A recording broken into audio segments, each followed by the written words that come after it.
So I prayed, I was like, God, give me some children to witness to because I missed Maddox so much. Yeah. And that's when I met Callie the next day. Yeah. So I went out of the way, found a grocery store. We got her a birthday cupcake and a candle. Oh, that's nice. Yeah, that was amazing. And then someone else was able to get presents for her. We got her some presents together. It was just amazing to experience that because through all of the hardships going on, we were still able to share light, and it was so cool because the grandma through translator said, I see a joy inside of every one of you volunteers, and every one of your hearts is different. The joy you have and the serving heart. So that was really cool to see. Go ye into all the world and preach the gospel to every creature. Repentance and forgiveness of sin should be preached in his name to all nations. Let us ask God to strangely warm our hearts and set our souls on fire until we have a burning passion for the souls of men. Go therefore and make disciples of all nations. Hey folks, this is Thaddeus on another episode of the Bless the Mic podcast here at the Flagler Voice podcast studio. I have a very special guest in studio. It's Madison Rogers. She goes to my church. I was seeing on Facebook that she was part of the relief effort. She went, what was that, after Helene? Yes. Did I pronounce that right? Helene? Is that the one? I don't know. But you actually went after the last hurricane to North Carolina, yeah? Yes. To help those people, and she was sharing on her Facebook about her experience, and she was led by God really to go up there and to really be a light to those people and a help.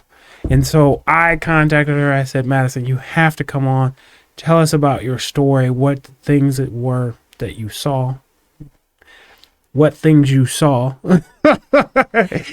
and kind of go from there. But anyway, folks, Madison, how you doing today? I'm doing good. I'm glad to be here and talk about this. Try to talk about it without crying. Yeah. So I was in Swaney, North Carolina for the most part. Yeah. And I just saw a lot of brokenness. This is my first solo trip that I've ever been on. Really? So it was a total trust God thing. I went over with Parkview to Perry, Florida Friday. Before I left out, and we helped out a local pastor there, and I'd been to that area the year prior, and I just felt led to go to North Carolina after that. So it all worked out. It was a total trust God moment. I found a local church. The Cove was actually full at Samaritan's Purse because they have so many volunteers. Oh, that's a good problem to have. Yeah. Yeah. So I think there was about 1,200 volunteers, Whoa. Day volunteers. Whoa. So that That's doesn't crazy. include anyone staying there. Wow. Yeah. So wait, the journey though, it started here, right? Did you do some volunteer work around here? Yeah, so And then, okay. Perry, Florida is on the other side of Florida. It's about 3 hours away. And I went with Parkview there. Yeah. The following Friday before I left. So for the people that don't know, Parkview is the church both myself and Madison go to. It's right there on Belterre. I've been going there for about 2 years. I've done some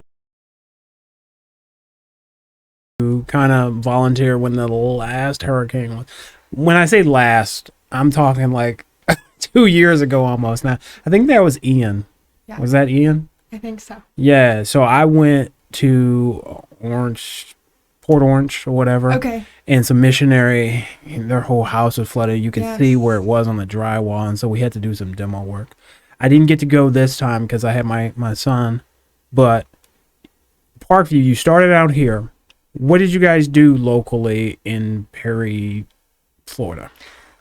So we got to help out a local pastor in the area. He pastors to several churches. And Perry got hit the year prior. Like I said, we went over there last year as well. Oh, wow.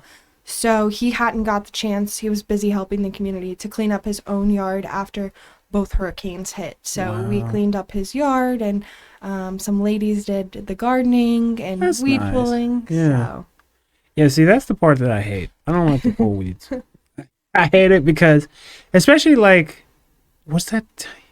There's like this yellow one, and you pull it and it grows like more heads.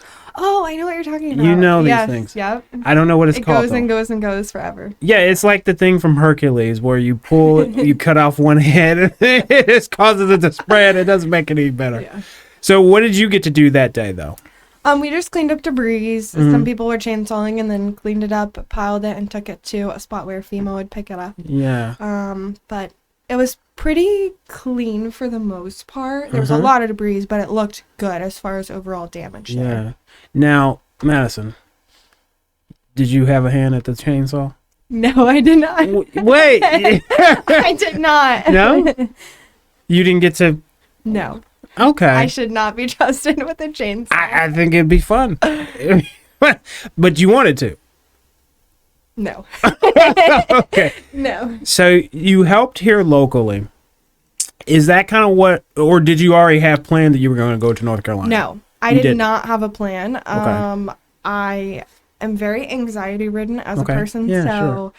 me going on a solo trip 10 hours away, it took Mm-hmm. about 10 hours to get there, was a huge leap of faith for me. And it was not even a thought when I went to Perry, Florida. I just was giving up the day that I had free, Yeah. gonna go volunteer for a couple hours and come home and resume back to real estate normal life. Yeah. And something inside of me after praying, and I just felt a nudge at my heart, said go to North Carolina. Right. You know, I had seen videos all over TikTok, all over Facebook. Yeah. People weren't getting help. Babies needed supplies, which having a little one, that really tugged. You know, I can't imagine having a baby with no diaper, no clothes, Yeah. no formula. Right. So I felt that I needed to go. Mm-hmm.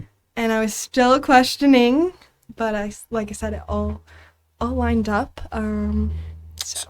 So was Parkview part of that convoy going to North Carolina, or you found another agency or whatever? No. So I found Samaritan's Purse. That's what I was saying. They Okay. put people up at the Cove to volunteer. There was a minimum stay of 3 nights if you were an overnight volunteer, but it was full.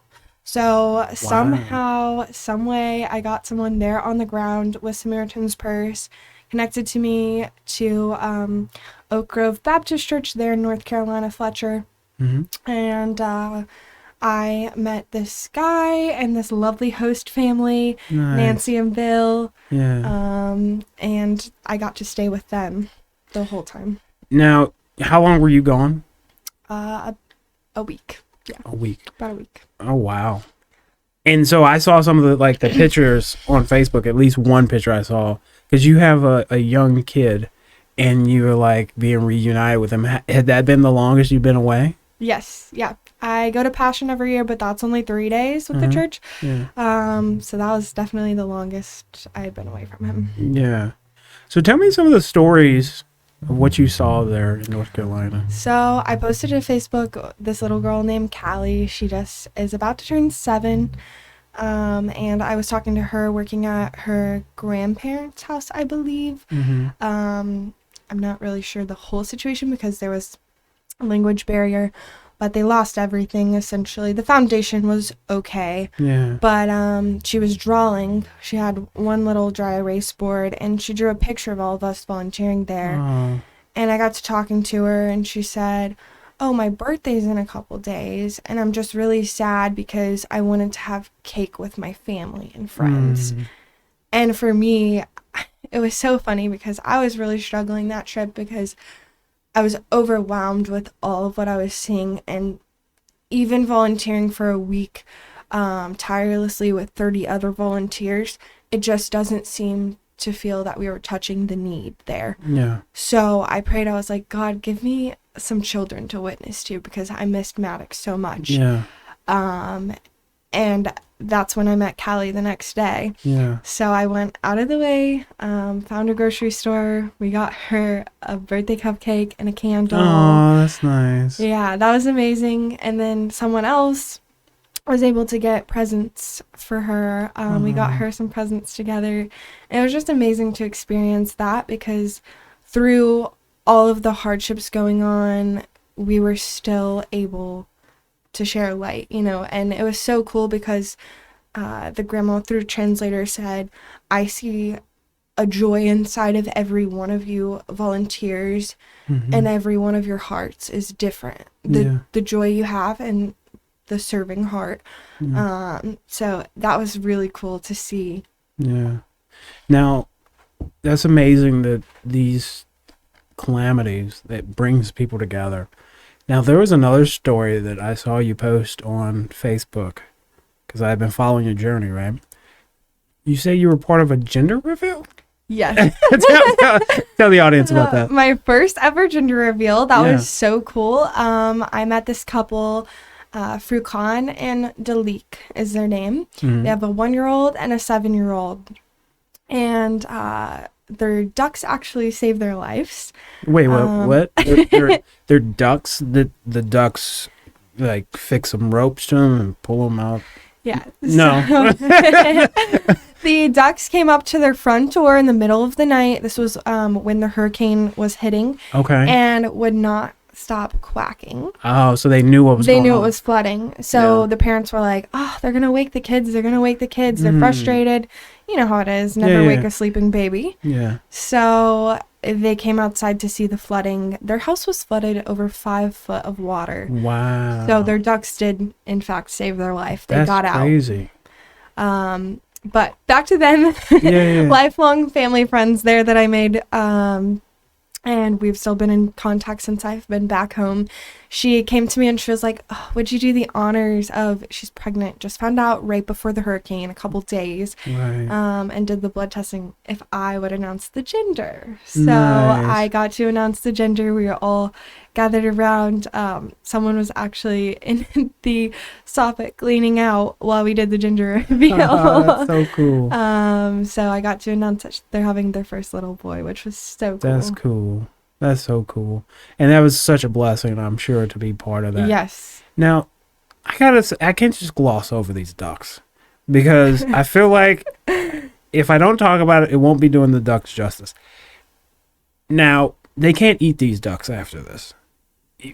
Like, you can't eat these. I don't know if that's what they had them for, or laying eggs. What type of ducks were they? I'm not sure. For eating or for eggs? Or I'm not sure. The ducks are gone. The ducks are no longer because of the flooding. Oh no! So they saved them, but then they died. They saved them, but then they're gone. So yeah. Oh, that's so sad. That's so sad. I was joking about not eating them after they said, but they died in the process. That's sad. Now I'm sad. Tell us some other stories, though, about what you saw there that really impacted you in your faith journey. Like I said, it was a total trust God thing, like one thing after the next, and God is always in the details. So when I tell you the details, like, I called my mom that first night and I was ready to come home, because not only were you seeing bodies being pulled out of the mud and just destruction everywhere and chaos. There was no cell service. My car maps didn't work. My saved maps didn't work. So here I am trying to use paper maps. Directionally challenged. Yeah, myself as well. So it took me about 2 hours. It's dark now. Getting back to the host home, I stopped and talked to a cop. The cop couldn't help me because there were so many road closures. I pulled over into this little parking lot with this lady with the trailer is giving out lights to people without power. And I said, hey, can you get me to Bernie Mountain Road? Now, mind you, this is in the mountains. So she said, actually, wait, my daughter lives on that road. So again, God thing. I've been driving around for 2 hours at this point, and I can't get back to the host house. Right. So I got there just after 8 p.m. But that first night was rough. I can't imagine. So the next morning I got up and I'm gluten-free. Yeah. And family was like, oh, we actually have gluten-free waffles. I'm going to make for you. They knew you were gluten-free. They found out I was gluten-free. And funny, because that's one of my favorite things. So like I said, God was there in the details. That's cool. And he had already set before me like, hey, I'm going to take care of you. Just trust me. You're here, because I called you. So trust that I will take care of you. That's awesome. And he did. Yeah. It's like, was that Bible verse, don't worry about tomorrow, because tomorrow will take care of itself. Yes. Talking about like the birds of the field and all that, and God taking care of them. That's so powerful. And I can just see that having done this, and you went to Perry last year, you said. Yeah. But is this something you're going to continue to do now? Like, is it like ingrained and embedded in your heart? Yes, I actually have been looking at humanitarian relief jobs, if I said that correctly. Yeah. Just because, like, I think that would be really cool. You know, they have some opportunities where you can go when disaster strikes and work there for a couple months. I know they're going to be, Samaritan's Purse is going to be in the area for 2 years now. They're not going to pull out. Okay. So there's a great need. And, of course, Milton hit while I was there. Yeah. So the other side of Florida needs help as well. Yeah. So. Yeah. Well, at least it didn't hit. Did it hit there again, or was it? Okay. No. Yeah. Okay. Well, that's at least good that they didn't have that back to back. Yes. So you want to continue to help, which is great. And how would that work with like your real estate schedule? Because I know you're in real estate, and you know you kind of are all over the place. I know you work with your mom too. Is that correct? Yes. So me and my mom have a brokerage. We sell sunshine. So it is great because it is a family business. That's perfect. Yeah. So when we're not on each other's last nerve, just kidding. I love you, Mom. Yeah. We can work together. So it just so happened that our schedule was kind of clear, and not that the hurricane here was a good thing, Right. but that kind of slowed things down. So I didn't have anything pending for those couple of days that I was gone. And if so, she can cover for me. She also helped keep Maddox. So Yeah. I'm not sure what the future will look like. It's kind of just play by ear when I get openings in my schedule. It is flexible, so that's great. That's perfect. So. Yeah, because obviously God is calling you. And that's one of the comments. I was like, thank you for listening to the call. I think I posted that on one of your pictures or videos, or various videos. And it's very obvious to me that there's a calling on your life to continue to do that, which is evident by your passion. And just that, I would say this one was definitely a life-changing experience. Maybe Perry was too, but just to see the kind of the devastation there that you don't come back from, so to speak, and just look at life the same. Yeah, it was definitely life-changing because, I mean, of course I'm appreciative for what I have, but in the blink of an eye, I mean, everything these people had was out on the street, trashed. You can't even tell what it was, you know, pictures or sentimental things are no longer. Yeah. You're not finding that in that mud, in that trash pile, you know. All they have is their family. And like I said, I mentioned too that I was driving back and I stopped at a gas station, and this guy lost 12 family members. Oh, wow. So, I mean, some unfortunately, That's terrible. family members didn't even make it out of this. But it makes you appreciate when you get back to real life, so to speak, and back home, what we have and how blessed we are. Yeah. And it can all be taken in the blink of an eye. Yeah. Yeah, there's this thing I continuously say, which is there is no tomorrow, because it's not promised, but all you have is like the present. And so you have to love on those people that are important in your life, and, you know, live your life to please God in everything that you do, because maybe tomorrow doesn't come. So, but I just want to thank you for coming out to share your testimony. I think that's a powerful message to this community, to both get involved, but also to let their light shine and focus on the voice of God so they can hear where God is calling them to. And so we just really appreciate you coming on and putting out that message of what it was like on the ground. And continue to listen to the voice of God in that calling, because obviously He's calling you. So, but again, folks, this has been Thaddeus and Madison on the Bless the Mic podcast, which is hosted here at the Flagler Voice Podcast Studio. Remember, Christians, this is a free session, this free episode. You can come in, give your testimony, because one way to fulfill the Great Commission is just to talk to people. And I have nothing against one-to-ones, because I definitely think that connecting with somebody on a personal level is great. But we can also help to amplify that by coming on to this podcast and spreading your message to hundreds maybe thousands of people. So again, this has been Bless the Mic episode here at the Flagler Voice Podcast. We'll see you next time.